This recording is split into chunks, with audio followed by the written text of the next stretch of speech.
ठीक है।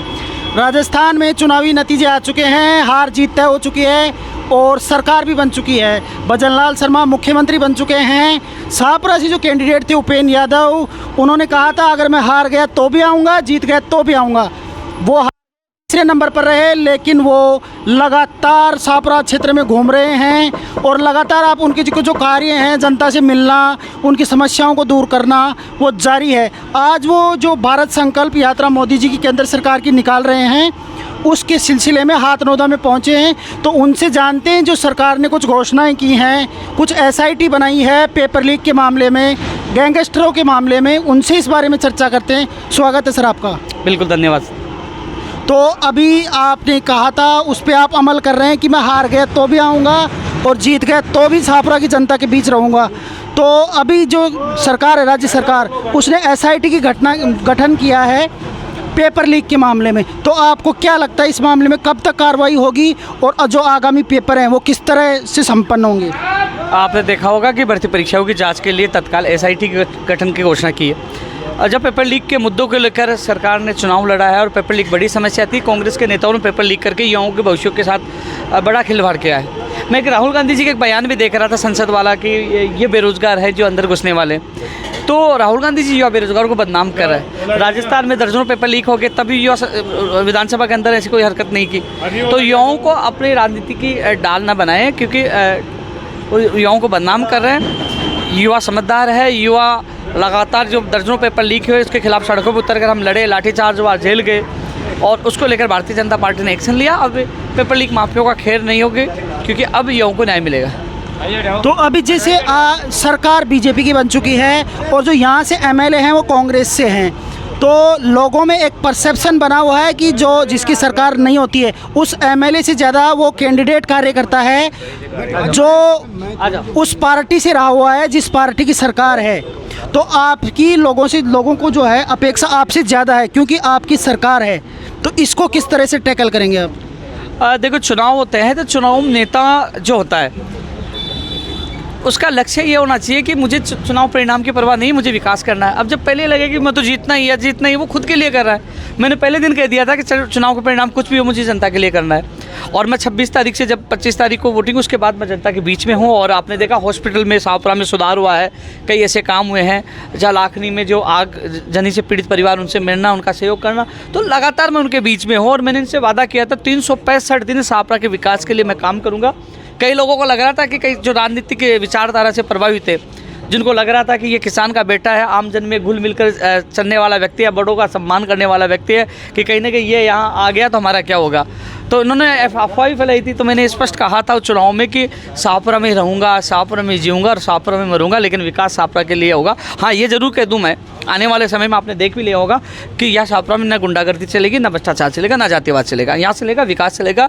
और किसी भी से कि मेरी ये सोच है कि जो बेचारा गरीब है उसको योजनाओं का लाभ मिलना चाहिए। आपने देखा होगा मोदी जी की जो एक सोच है, गरीब को राहत मिले, जो आज आप हाथनोदा से एक आपने देखा होगा, हम बिल्कुल ये आज एक अभियान शुरू हुआ है और एक संकल्प यात्रा है और भारत को नंबर 1 बनाना एक लक्ष्य है। तो ज़्यादा से ज़्यादा गरीब लोगों को राहत मिले, न्याय मिले, इसके लिए चल ही रही 17 योजनाएं जो चल रही है। लेकिन इसके अलावा SIT वाला जो कहा वो करके दिखाया। भजनलाल जी जो हमारे मनोनीत जो मुख्यमंत्री हैं, उन्होंने तत्काल इसकी घोषणा की है और आने वाले समय में बहुत परिवर्तन, बहुत परिणाम देखने को मिलेंगे। तो जैसे पेपर लीक वाले जैसे मसले पे जिस बेबाकी के साथ आप पहले राय रखते थे, उसी बेबाकी से हम आपको उसी रूप में देखेंगे युवाओं के मामले में। एक चीज़ तो मैं स्पष्ट कर दूं कि चुनाव से पहले ही मैंने साल भर पहले ही यह घोषणा कर दी थी कि राजस्थान बेरोजगार हकीकत में आसन से इस्तीफा दूंगा, क्योंकि मैं 12 साल से परिवार से दूर था। मैं परिवार के साथ रहकर कुछ करना चाहता था। चुनाव नहीं लड़ता तो भी मैं इस्तीफा देता, और इस्तीफा मैं दे चुका हूँ और शाहपुरा में आ चुका हूँ। लेकिन अब सरकार भारतीय जनता पार्टी के, जब मैं सीधा मुख्यमंत्री से जब मिल रहा हूँ तो मुख्यमंत्री जी के माध्यम से मैंने हमेशा, जब अभी कल जो मैंने मुलाकात की 1-2 दिन पहले, जो उस मुलाकात में भी मैंने बात रखी है और पहले भी मैंने अध्यक्ष जी के सामने बात रखी थी। तो पार्टी में मजबूती से युवाओं की आवाज़ हमेशा मैं उठाता रहूँगा, क्योंकि 40 से 50 लाख युवाओं का मैंने नेतृत्व किया है और युवाओं ने ही सरकार में जीत में अहम भूमिका निभाई है। तो पेपर लीक को लेकर बड़ा एक्शन होगा।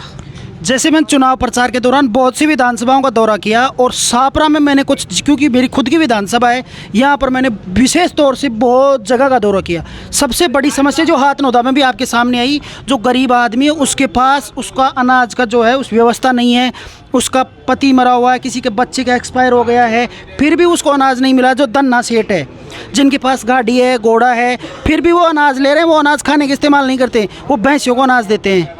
तो इसके बारे में आपको अधिकारियों से भी जानने की ज़रूरत है। जो ऐसे लोग हैं ज़रूरतमंद है, उनको पहली प्रायोरिटी में रखा जाए और जो लोग हैं उनसे वसूली की जाए और उनका नाम काटा जाए। इसको किस तरह से देखते हैं? सबसे पहले प्रशासनिक स्तर को मजबूत करना मेरा लक्ष्य है, क्योंकि प्रशासन में भी कई कमियां हैं जो राजनीतिक प्रेरित है, व्यक्तिवाद प्रेरित है। जब तक राजनीति प्रेरित व्यक्ति और व्यक्ति प्रेरित व्यक्तियों का उनमें सुधार नहीं हो जाता, कैसे गरीब व्यक्ति को न्याय मिल पाएगा। तो पहले प्रशासनिक ढांचे को मजबूत किया जाएगा। उसके बाद, अब मैं राजनीति में नया हूँ, संघर्ष में पुराना हूँ, मैं गांव-गांव जा रहा हूँ, मैं कोशिश कर रहा हूँ सीधे व्यक्तियों से मिलूँ, सीधे जनता से मिलूँ, क्योंकि वो प्रथा भी मैं ख़त्म करने आया हूँ कि फलाने को ले आना साथ तब मैं मिलूँगा।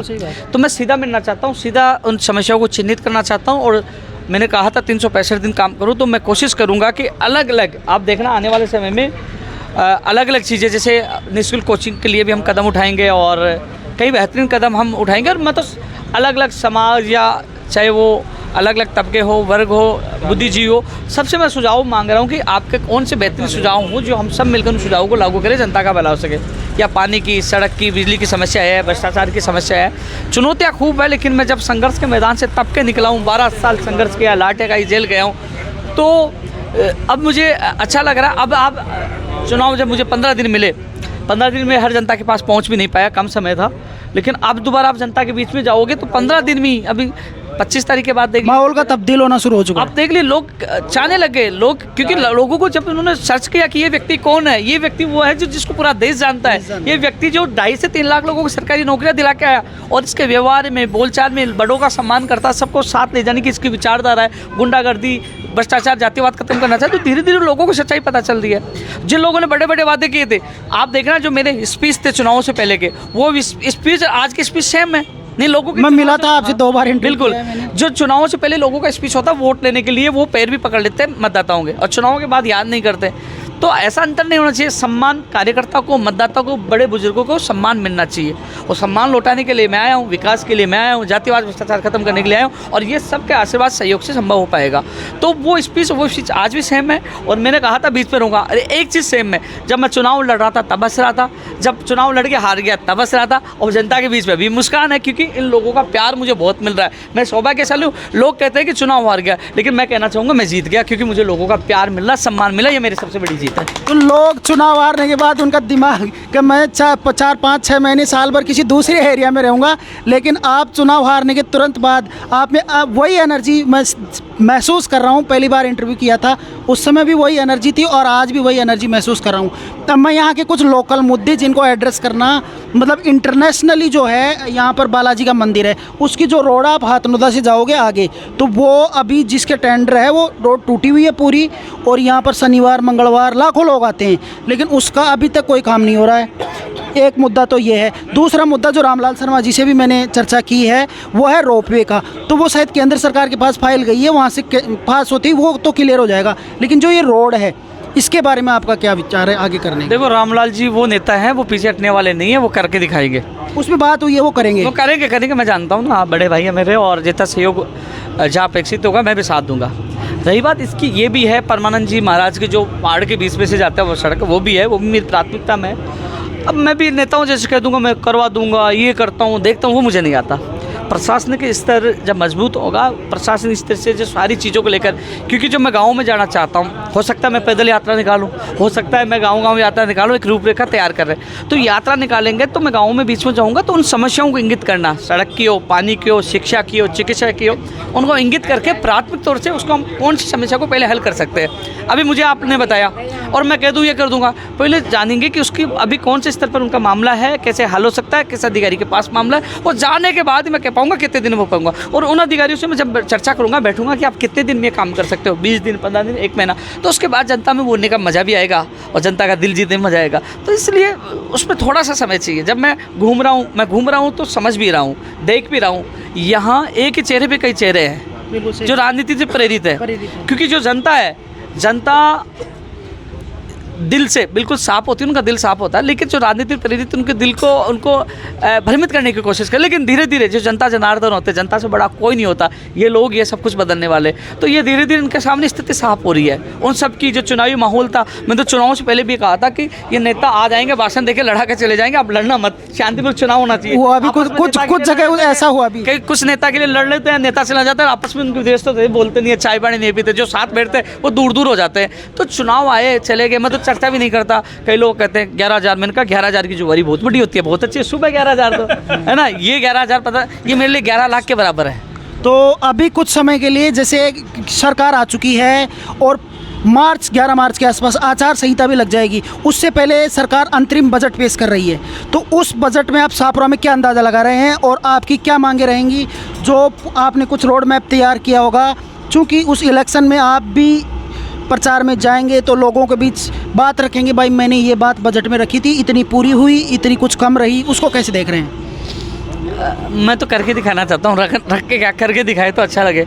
जैसे किसी ने सोचा था कि हॉस्पिटल में जो हालात थे, शाहपुरा हॉस्पिटल में हालात सुधरे, हालांकि मैं 3 दिन से देख रहा हूँ, काफ़ी कमियाँ है, वो भी दूर हो जाएंगी। लेकिन कुछ सुधरे हालत थी कि टॉयलेट में कोई महिला या कोई मरीज नहीं जा सकते था। अब हालत देखो क्या सफाई हो रही है, जब दवाएं नहीं मिलती दवाएं मिल रही है। तो बिना कहे वो सुधार कर दिया, बिना कहे बहुत अच्छा करना चाहता हूँ, बहुत कुछ करना चाहता हूँ। आपने देखा होगा कि हनुतपुरा में एक लड़का लापता हुआ मृत्यु पाई गई, तो उसके परिवार के साथ में खड़ा रहा और जिस अधिकारी ने लापरवाही की उसको लाइन हाजिर करवाए। तो अभी तक उसके जो कातिल है वो पकड़े नहीं गए हैं। नहीं, वो जांच चल रही है और अभी कुछ दिन पहले अधिकारियों से वो मिल के आए और सारी चीज़ें उनको बता दी और कुछ दिन में उसकी स्थिति स्पष्ट हो जाएगी। अब 1-2 सवाल, केंद्र सरकार के चुनाव आने वाले हैं, तो उसके बारे में सेमीफाइनल बीजेपी ने जीत लिया है, अब फाइनल में क्या उम्मीद देख रहे हैं आप? मोदी जी को हरा सकता है क्या? अनबीटेबल? नहीं, मोदी जी तो मोदी जी है, पूरे विश्व में एक ही मोदी जी है। तो राजस्थान में कितनी सीटें देख रहे हैं? पिछला बार रिपीट? बिल्कुल। तो ये उपेंद्र यादव थे। मेरी उनको एक खास राय रहेगी, जो पिछले के राजनेता थे वो जो दलाल पालते थे और दलालों के माध्यम से जो मिलना जुलना रहता था उनका, इन्होंने उसके बारे में बताया, ये दलाल नहीं पालेंगे, जनता से सीधा कनेक्शन। अभी मैं जयपुर यहाँ रहता हूँ तो 8 से 10 बजे मैं जनसुनवाई करता हूँ, सबसे मिलता हूँ, उसके बाद मैं जनता के बीच में जाता हूँ और शायद हो सकता है कल मुझे दोपहर बाद जयपुर पहुँचना पड़े, क्योंकि जयपुर भी प्रशासनिक स्तर और जो काम लेके आना है तो वहाँ तो जाना पड़ेगा ना। सरकार है, मुख्यमंत्री से मिलना, युवाओं की भी जिम्मेदारी है, जो पेपर लीक को लेकर उनको सुझाव देना, भर्तियों को लेकर सुझाव देना, यहाँ के लिए प्रशासनिक स्तर मजबूत होना, कई चीज़ें हैं। क्योंकि 365 दिन के लिए मैंने कहा तो 365 दिन में काम करूँगा। यहाँ से जाऊँगा तो शाहपुरा के लिए ही जाऊँगा, क्यों जा रहा हूँ, लेकिन मैंने वहाँ छोड़ दिया जयपुर रहना, इस्तीफा देकर यहाँ आ चुका हूँ, शाहपुरा ही देता हूँ। तो अभी शाहपुरा में रहेंगे, जनता की सेवा करेंगे। और जो हमारी खास एक राय है, उन्होंने मान ली है उस बात को, जो दलाल पालते हैं नेता, नहीं, वो तो पहले मैंने कह दी थी, पहले भी कही थी कि जो दलाल पालते हैं नेता उनके थ्रू ही मिला जाता है, मिलते ही नहीं हैं। तो वो सीधे डायरेक्ट जनता से संवाद करेंगे और जो जनता की परेशानियां हैं उनको सीधा एड्रेस करेंगे, किसी भी तरह की हो, इस संबंध में अस्पताल से संबंधित समस्या हो और किसी तरह की समस्या हो, उनका समाधान करेंगे। तो मेरे चैनल को सब्सक्राइब करिए, शेयर करिए। शुक्रिया, धन्यवाद।